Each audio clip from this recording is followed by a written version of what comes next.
Welcome back, good morning Pakistan. तो क्या करना चाहिए जनाब, अब आपको करना ये चाहिए कि आपको फ़ोन करने चाहिए। जो सवालात आपके जहन में है वो फ़ोन करके आज हमसे बात करें। हमारे एक्सपर्ट्स यहाँ बैठे होंगे और हमारी जो एक्सपर्ट है वो काफ़ी बेचैन लग रही है। उनको समझ नहीं आ रहा कि वो यहाँ बैठे हैं या वहाँ बैठे हैं। बैठ चुकी हूं। हुमा, अस्सलाम वालेकुम। वालेकुम सलाम। हुमा, तय कर लेते हैं, 1 मिनट ज़रा लॉन्ग बनाएगा भाई साहब। हाँ, अब हुमा आपको बैठ के बताती हूँ। हुमा यहाँ बैठ के दिखाएं ज़रा। नहीं, मैं ठीक बैठी हूँ, ऑलरेडी मैं बात कर चुकी अरे हुमा, तय कर लो कहाँ बैठना है। हुमा को तय करने में कितनी प्रॉब्लम होती है कि मैं ये करूँ या वो करूँ? ज्यादा नहीं। ज्यादा नहीं? पजल नहीं होती? नहीं, आराम से फैसले कर लेती हो? हाँ, वो इंट्यूटिवली फील हो जाता है कि मुझे क्या सही है, क्या करना चाहिए। अच्छा जी, यहाँ एक और एक्सपर्ट हमारे साथ यहाँ मौजूद है। बड़ा मजेदार कॉम्बिनेशन बनेगा आज सारे एक्सपर्ट्स का, और वो मैं आपको भी बताऊंगी कि क्या बनेगा। यहाँ डॉक्टर उम्मे राहिल भी मौजूद है। अस्सलाम वालेकुम। वालेकुम सलाम। आप या में कितना फंसती हैं? बिल्कुल नहीं। बिल्कुल नहीं? अल्हम्दुलिल्लाह। आपको पता है मुझे करना क्या है? यकीन होता है। यकीन होता है? तो आपके मियाँ भी अगर या में फंसते तो आपसे मशवरा लेते हैं? नहीं, सब अपना अपना फैसला खुद करते हैं। सब अपना अपना फैसला खुद इंडिपेंडेंट चल रहे हैं भैया। अच्छा जी, यहाँ एक और एक्सपर्ट है। कभी कभार जो है ऐसा होता है जब वो नहीं आते तो मुझे समझ नहीं आता कि मैं अपना मेकअप खुद करूं या शहजादी से कराऊं। तो अक्सर शहजादी करती है क्योंकि वो बहुत अच्छा मेकअप करती है। तो आइए, जो मेरे छुट्टी बाद मेकअप आर्टिस्ट हैं वाजिद खान, जो मुझे बड़ा तपाते हैं कभी कभी छुट्टियां करके, लेकिन बहुत अच्छे मेकअप आर्टिस्ट हैं क्योंकि उनकी वजह से मुझे लगता है कि वो मेरी आंखों का मेकअप बहुत अच्छा करते हैं, तो मेरी आंखें अच्छी लगती हैं और मेरी बेस भी बड़ी अच्छी लगाते हैं। तो आइए वेलकम करते हैं वाजिद खान।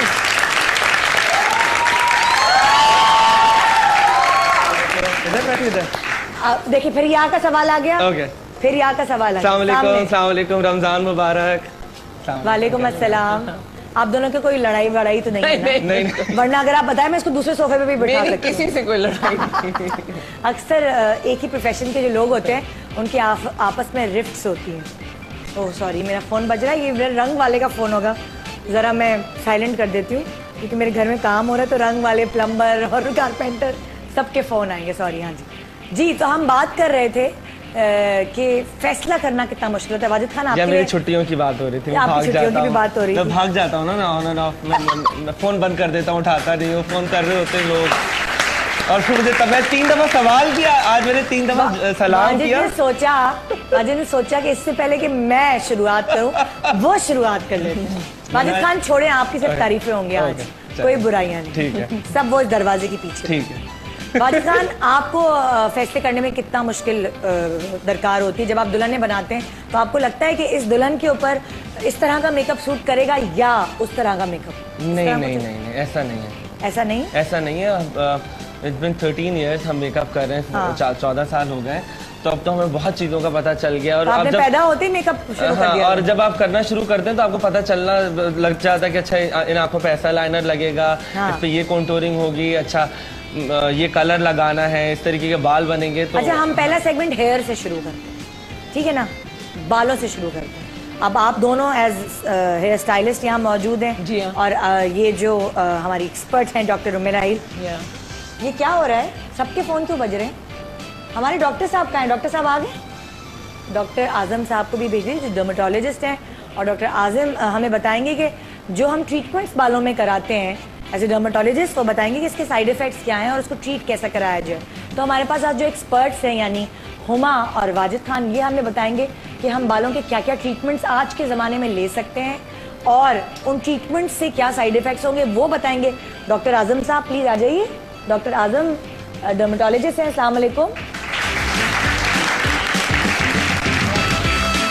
कैसे आप डॉक्टर साहब? डॉक्टर साहब, मैं नहीं चाह रही कि आप लोगों की आज लड़ाई झगड़ा हो, लेकिन मैं चाहती हूँ लोगों को पता चले साइड इफेक्ट क्या है और अगर साइड इफेक्ट है तो उसका ट्रीटमेंट क्या है। क्योंकि लोग रिबॉन्डिंग्स भी करा लेते हैं और भी बहुत सारे पर्मिंग्स भी करा लेते हैं, लेकिन उसका ख्याल नहीं वो रख पाते। तो यहाँ आप एक गाइडलाइन देने के लिए हैं कि ख्याल रखने के लिए आपके पास अगर आएंगे एज ए डर्मेटोलॉजिस्ट के पास आएंगे तो उनको क्या कराना चाहिए, और फिर अगर वो मेडिसिन इतनी अफोर्ड नहीं कर सकते तो घर की क्या चीज़ें हैं ऐसी जिसकी वजह से वो डॉक्टर उम्मे राहिल के नुस्खे आजमाएंगे घर पर और वो अपनी खुद घर पे ही वो कर सकेंगे, निगराश कर सकेंगे। सबसे पहले हेयर में आप भी बताइए और आप दोनों बताइए कि क्या क्या ट्रीटमेंट्स आजकल इन है। ट्रीटमेंट्स तो आजकल डिफरेंट ब्रांड्स के हैं जो मार्केट में आए हुए हैं। जैसे अगर फर्ज करें मुझे अपने बाल सीधे कराने, डेड स्ट्रेट, जी एक रिलैक्सेशन होती है, उसको हम रिलैक्सिंग है, लॉरियल की एक्सटेंसिव रिलैक्सिंग है, हाँ। रिबॉन्डिंग है, एक ट्रांसफॉर्मेशन है, ची ब्रांड है उनकी, और इस तरह से 3 चीजें जिनकी वजह से अपने बालों का टेक्सचर आप चेंज कर सकते हैं। हाँ। अगर आपने कर्ल्स लेने तीनों जो प्रोसेस है उसका टेक्सचर एक ही जैसा होगा? जी, सेम तीनों को होगा या थोड़ा सा फर्क होता है? नहीं, सेम होता है। जो हम रिलैक्सिंग करते हैं उसमें थोड़ा सा बालों में वॉल्यूम रहता है, अदरवाइज ट्रांसफॉर्मेशन में और रिबॉन्डिंग में बिल्कुल बाल पोकर स्ट्रेट होते हैं, और आपके फिर तब तक बाल सीधे रहते हैं जब तक आपकी नई ग्रोथ नहीं हो जाती। अच्छा। और रिलैक्सिंग में ये होता है कि आप बालों में कर्ल्स कर सकते हैं, बाल थोड़े से उसमें ज्यादा poker straight relaxing basically blow dry effect देता है? नहीं देता, वो आयरन इफेक्ट है, बट उसके बाल बिल्कुल चाइनीज की तरह सीधे नहीं होते। हाँ। थोड़े से उसमें आप उसमें रख सकते हैं कि अगर आप बालों में आयरनिंग ना करें और आप ब्लो ड्राई करके उसका न्यूट्रलाइजर लगाएं तो आप वैसे भी यूज कर सकते हैं। हाँ। अगर किसी को बाल बहुत फ्लैट चाहिए, जिनके बाल बहुत ज्यादा ड्राई होते हैं और कर्ल्स उनके फ्रिज आउट हो जाते हैं और इतना वॉल्यूम हो जाता है, तो वो आयरन करा लेते हैं। वाजिद, कौन कौन से ऐसे बाल हैं जिसपे ये ट्रीटमेंट्स नहीं हो सकते? देखिए, ट्रीटमेंट तो बना ही करने के लिए है ना, एप्लीकेशन की आपकी बात होती है। हाँ।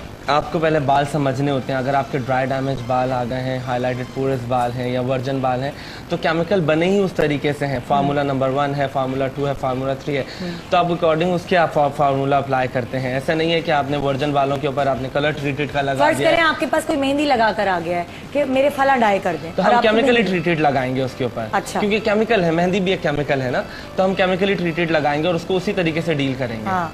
तो ये है। और बात जहाँ तक ट्रांसफॉर्मेशन की है या स्ट्रेटनिंग की है, तो हम ट्रांसफॉर्मेशन में भी बाल सीधे हो जाते हैं, बट वॉल्यूम के साथ सीधे होते हैं, और उसमें आप कर्ल्स भी कर सकते हैं, ब्लो ड्राई भी कर सकते हैं, सारी चीजें कर सकते हैं। यानी पहले जमाने में रिबॉन्डिंग आया था, तो आप रिबॉन्डिंग में कर्ल्स नहीं दे सकते? नहीं। अच्छा, रिबॉन्डिंग जो था वो बहुत स्ट्रॉन्ग केमिकल है, वो बालों के टेक्सचर को टोटली चेंज कर देता है।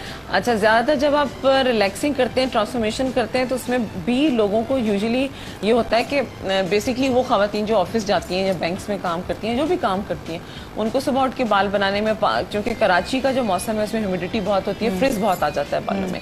आप ब्लो ड्राई करके निकलो तो 2 घंटे के बाद, 3 घंटे के बाद आपका ब्लो ड्राई थोड़ा सा अपनी असल शक्ल को चेंज कर देता है। इस ट्रीटमेंट्स में ऐसा कुछ नहीं। अच्छा, इस ये करने के बाद जैसे ट्रांसफॉर्मेशन में आप ब्लो ड्राई भी कर सकते हैं, आप कर्ल्स भी कर सकते हैं, लेकिन रिबॉन्डिंग वाले बाल बहुत पोकर स्ट्रेट, बहुत स्ट्रेट हो जाते हैं, आप उसमें कुछ नहीं कर सकते। और उसमें आप कर्ल करें भी तो लिम्प हो जाते हैं। अच्छा, खुल जाते हैं। जैसे अभी आपने कर्ल्स किए ना, ये ऐसे रह सकते हैं, शाम तक रह सकते हैं, लेकिन अगर आपने अपने बालों में कोई भी ऐसा केमिकल किया होता, फॉर एग्जांपल अगर आपने रिलैक्सिंग की होती, रिलैक्सिंग में भी रह जाते, अगर आपने रिबॉन्डिंग की होती तो फिर ये नहीं रहते, ये बस शो के बाद खत्म हो जाते, 2 घंटे के बाद, 3 घंटे का लिम्प कर जाते हैं। ठीक है, तो ये होता है। ये अच्छा, मेहंदी लोग समझते हैं कि बालों का कंडीशनर होता है। मेहंदी लगाना, एक जमाने में कहते हैं मेहंदी लगाना बालों के लिए बड़ा फायदेमंद साबित होता है।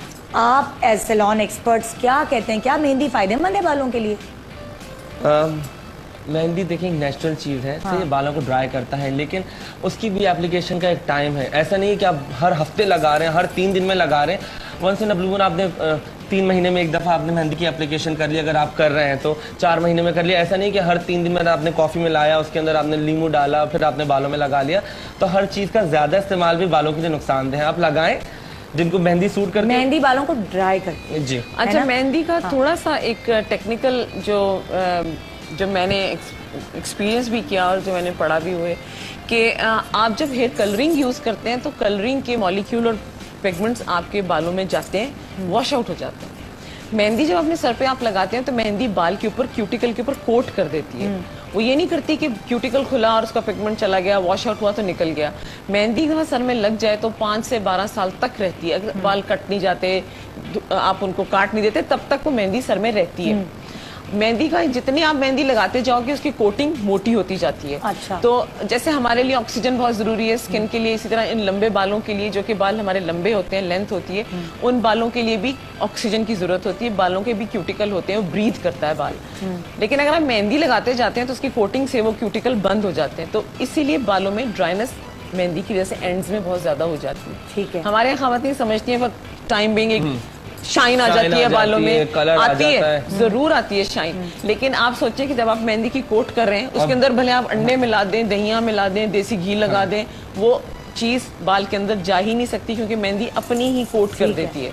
ठीक है, इसलिए। अच्छा डॉक्टर साहब, मैं आती हूँ आपके पास जी। अब आपके पास मुख्तलिफ लोग आते होंगे, कभी स्किन का मसला लेके, कभी नेल्स का, कभी और थोड़े दूसरे मसले होते होंगे, और कभी हेयर का मसला लेकर भी आते होंगे।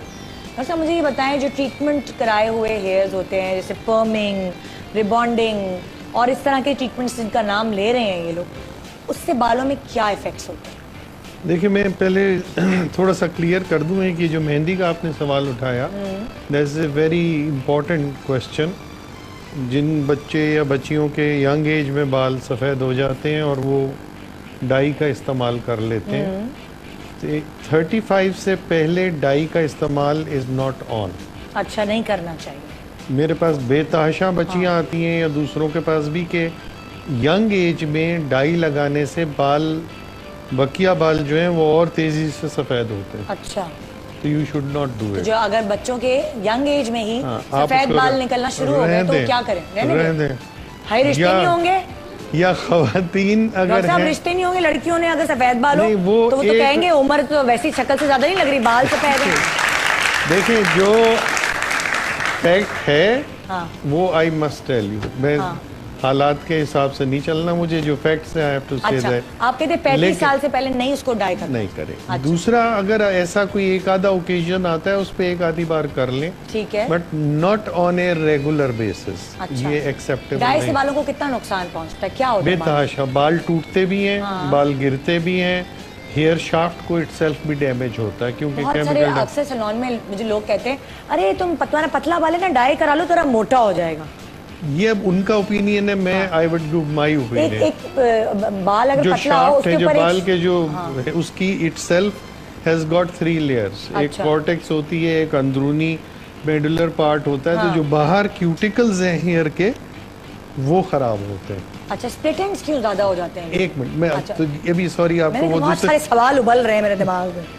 तो यंग एज में डाई नहीं करनी चाहिए। सही। दूसरा, आप जब खान में क्लिनिक करता हूँ या दूसरी जगह, तो 10 बार मेरे पास पेशेंट्स हैं आजकल यंग एज के, रिबॉन्डिंग के खास तौर पे बड़े डेट्रीमेंटल इफेक्ट्स हैं। अच्छा। और हेयर फॉल 1 से 4 महीने के अंदर अंदर हेयर फॉल लेके आती हैं। अच्छा, कि जी ये कराई और उसके बाद से काम खराब हो गया। सही। उसमें भी यही होता है कि रिबॉन्डिंग प्रोसेस तो ठीक था, वो डैमेज आता है बालों में डैमेज, बालों को डैमेज। तो ये ज्यादा डैमेज करती है या रिबॉन्डिंग? रिबॉन्डिंग ज्यादा है। पर्मिंग का केमिकल डैमेज है जो कि इतना ज्यादा नहीं है, लेकिन रिबॉन्डिंग का या एक्सटेंसो और डी एक्सटेंसो जो अब हो रहा है, इन दोनों के ज्यादा है। इसके ज्यादा केसेस आते हैं कि जी 1 महीना हुआ ये कराया था, 2 महीने हुए ये कराया था, हेयर फॉल आ गया। तीसरी बड़ी चीज़ है जो आजकल हमारी नई नस्ल को पता ही नहीं है या they don't care about it, कि जो आपके यहाँ पानी वाटर सप्लाई है कराची में जी, या बहुत सी जगह तो पानी ही बोरिंग का इस्तेमाल हो रहा है, उसमें इतने ज्यादा हार्ड वाटर है, इस कदर ज्यादा सॉल्ट्स हैं और मिनरल्स हैं कि वो इटसेल्फ इज कंट्रीब्यूटिंग, खराब भी करता है और हेयर फॉल में भी कंट्रीब्यूट। पीने के लिए तो हम आगे मिनरल वाटर पे, अब सबके घर जो है वो कैंस आते हैं मिनरल के। जी। तो क्या नहाने के लिए भी वही? नहाने में अब आपको मैं ये तो नहीं कह सकता कि, और हम मरीजों को भी इसी तरह जुमला कहता हूँ कि आप एवा या नेस्ले से नहाएं। 1 लीटर, आधा लीटर बॉटल अपनी वॉल्यूम ऑफ योर हेयर्स के हिसाब से, अगर मतलब मेल है तो याद ही रख ले, एंड ऑफ द शावर पे उनसे रिंस करें। अच्छा। ताकि जो एक्स्ट्रा मिनरल या सॉल्ट्स लगे हुए हैं वो धुल जाए। अच्छा, क्योंकि ये जो रोज, अच्छा, ये डिसैलिनेशन में तो क्योंकि दुबई या सऊदी अरब में रहा हूँ, वहाँ की कॉमनेस्ट कंप्लेन फीमेल्स की हेयर फॉल के साथ ये थी कि जब नहाती हैं या वो अपने बालों को ठीक करती हैं तो हेयर फॉल है। वहाँ क्योंकि पानी डिसैलिनेशन का है, उसमें भी वही हार्ड वाटर का इश्यू। ठीक है, तो यहाँ भी इंशाल्लाह ऐसा अब डिसैलिनेशन, दवाइयाँ वगैरह देते हैं और इस तरह वो उनको कंट्रोल करना पड़ता है। अब खाली ये एक लगा सकते हैं, मैं मेहंदी पे भी बताऊँ, मैंने मेहंदी पे रिसर्च की हुई है। ये मेहंदी का इशू, अपने इशू उठाया, मैं थोड़ा सा ये कह दूँ कि खाली हेयर फॉल की ये अब एक ही वजह नहीं है कि हम रिबॉन्डिंग के पीछे आ जाएं या दूसरी रीजंस, और फैक्टर्स भी हैं। सबसे बड़ा फैक्टर जो कि बालों में कंट्रीब्यूट करता है हेयर फॉल्स में, वो आपकी मेंटल स्टेटस है। अगर आप इमोशनली अपसेट हो, स्ट्रेस्ड अप हो due to personal reasons, family reasons या फाइनेंशियल रीजंस, तो that contributes to hair fall. फिर आपका जो डैंड्रफ है वो कंट्रीब्यूट करता है। अगर आप में ब्लड की कमी है, तो 9% हीमोग्लोबिन है, तो फिर आपको हेयर फॉल आएगा। आप में एंडोक्राइन प्रॉब्लम्स हैं, आपके में ताशा फीमेल्स में साइकिल प्रॉब्लम्स जो आती हैं, डिसबैलेंस हो गए अगर आपके हार्मोन्स, तो that contributes to hair fall. तो ये जो चीज केमिकल्स और ये comes way down in the line, लेकिन क्योंकि अब अंदर से खराबी क्या है वो पहले मान लो, वो भी फैक्टर आपको देखना पड़ता है। अच्छा जी, मैं यहाँ आती हूँ डॉक्टर उम्मे राही के पास। अब फर्ज करें बाल डैमेज हो गए, ठीक है, उस वक्त तो बाल बड़े अच्छे लगे, बाल डैमेज हो गए, आप क्या कर सकते हैं बालों के लिए? देखिए, सबसे जो अभी सब एक्सपर्ट्स ने बताया, सबसे इम्पोर्टेंट चीज़ है कि आपने जो भी चीज़ यूज़ करनी एतदाल के साथ करनी, ठीक है। कोई भी चीज़ एक्सेस में नहीं जाना, चाहे वो डाई हो चाहे वो रिबॉन्डिंग हो। और जहाँ तक बात आती है मेहंदी की, मेहंदी जो तैयार मेहंदी मिलती है वो बिल्कुल आर्टिफिशियल है और केमिकल बेस होती है, ठीक है। अगर मेहंदी लगानी है तो उसके पत्ते होते हैं, लीव्स, जो फ्रेश लीव्स होते हैं वो आप लगा सकते हैं। उससे कंडीशनिंग भी होती है, कलर भी आता है और डैमेज भी नहीं करता है। ठीक है। अच्छा, अभी आप नुस्खा क्या बता रहे हैं? अभी अगर हम डाई कर रहे हैं, जो डाई करता है वो डाई करेगा, इसलिए कि उसको डाई चाहिए होता है, वो नहीं छोड़ सकते चाहे कुछ भी हो जाए, ठीक है। तो उसमें ये कि अगर हम डाई नहीं करना चाह रहे, या बहुत से लोग जो डाई पे नहीं जाना चाहते हैं, तो हमारे पास एक डिफरेंट कंपाउंड हम बनाते हैं, रीठा, सिकाकाई, आंवला, रतनजोत, कड़ी पत्ता। अच्छा, ये तमाम चीज़ें मुख्तलिफ आपको हकीमों की दुकानों पे, जगहों पे मिलेंगी कि पाउडर बना के देंगे। वो पाउडर कभी भी नहीं इस्तेमाल करना चाहिए, प्योर रॉ फॉर्म में यूज़ करना चाहिए। सही, वो किस तरह यूज़ करेंगे और उसके रेशो क्या होगा? इक्वल क्वांटिटी लेंगे, सब बराबर, ठीक है, सब चीज़ें बराबर ले ली हमने, और इसको हमने रात को गर्म पानी में भिगो दिया, ठीक है। सुबह इसको जो है ग्लव्स पहन के इसको मैश करेंगे। इसका कलर इतना डार्क होता है कि आपके हाथ ब्लैक हो जाते हैं। अच्छा, इसको ग्लव्स पहन के इसको मैश करके, और ये जो उसका लिक्विड होगा वो आप बालों में लगाएंगे। हाफ एन आवर के बाद उसको वॉश कर लेंगे, और इस तरह से जो है हफ्ते में 2 बार या 3 बार जब लगाएंगे तो नेचुरली जो है आपके बाल कलर उसका आना शुरू हो जाएगा। कौन सा कलर आएगा, डार्क ब्राउन या ब्लैक? डार्क कलर हमने इसमें रतनजोत डाला है। रतनजोत अगर हम डालते हैं तो ब्राउनिश शेड आएगा, अगर रतनजोत निकाल देते हैं तो ब्लैक शेड आएगा। अच्छा, तो ये एक तरीकाकार भी पता चल गया। और क्या ये हर्ब्स जो हैं वो तो नहीं, जो ये बात कर रही हैं वो 80% दुरुस्त है, लेकिन मैं जनरल नॉलेज के लिए एक बताऊं, मैंने बीइंग अ डर्मेटोलॉजिस्ट और PhD रिसर्च ओरिएंटेड था, हम लोगों ने मेहंदी की केमिकल एनालिसिस भी की है। जो प्योर पत्ता वाला मेहंदी आप कह रही हैं ना, उसकी एनालिसिस भी की है, और शायद 90% को पता ना हो कि मेहंदी का इस्तेमाल सुन्नत है, सबसे बड़ी बात। बिल्कुल पता है। और वो जो हजरत ने कहा होगा किसी वजह से सोच समझ के कहा होगा। बिल्कुल। दूसरा कि उसमें मेहंदी इटसेल्फ की जो एनालिसिस करती हैं, मैंने अपने कुलीग हैं कराची यूनिवर्सिटी में, उनके साथ उनकी रिसर्च लैब से इसको किया था, इसमें केमिकल्स बहुत ही कम है। इसीलिए मैं इंसिस्ट करता हूँ कि अगर मतलब कोई खातून है जो बुजुर्ग हैं और वो करना चाहती हैं तो मेहंदी का इस्तेमाल कर लें, पत्ते वाली मेहंदी का इस्तेमाल कर लें, मेहंदी विद डाई ना करें। केमिकल के साथ किया तो फिर देन द स्टोरी एंड्स, वो तो फिर आप एज गुड एज केमिकल्स हो गया ना आपकी बात। तो ठीक है, तो ठीक है।